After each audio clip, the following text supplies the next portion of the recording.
Sickness ravaging a community amidst debate of inoculation and a tense political climate that pits neighbor against neighbor? No, I'm not talking about 2025 or even 2020. I am talking about 1776 and Laurie Halse Anderson's new middle grade historical Rebellion, 1776. And was it fair as a fully grown adult to go into this novel and expect it just a little bit to help me make sense of the world?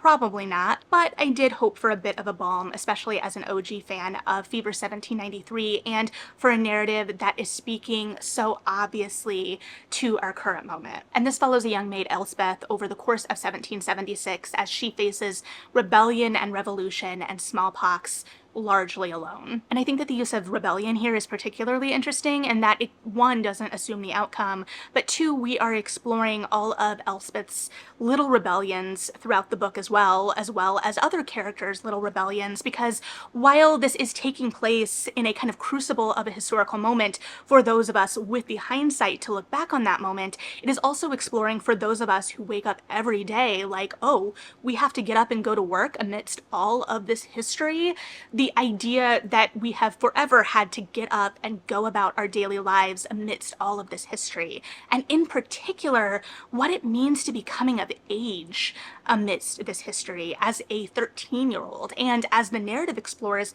a 13-year-old who looks older, which I found particularly interesting in relation to a lot of the conversations we've been having recently about the kind of disappearance of preteen, especially, spaces, and what it means to want to grow up and be an adult sooner amidst a really tempestuous world, while also exploring the really big and adult choices children have to make. And also speaking to the current reality of middle grade readers much more immediately with the exploration of something like a smallpox epidemic, and how it's exposing a lot of our contemporary conversations, but with a disease historically that presents much more physically obvious. And it also allows for a lot more nuance and grace in these conversations because of the history of it all, while also reinforcing contemporary scientific consensus. But above all, this is a first-person account that helps make that history a little bit more immediate, and it makes it feel like we're walking around in that history a little more. Now, do I think that there were opportunities to tighten the novel, and at 400 pages,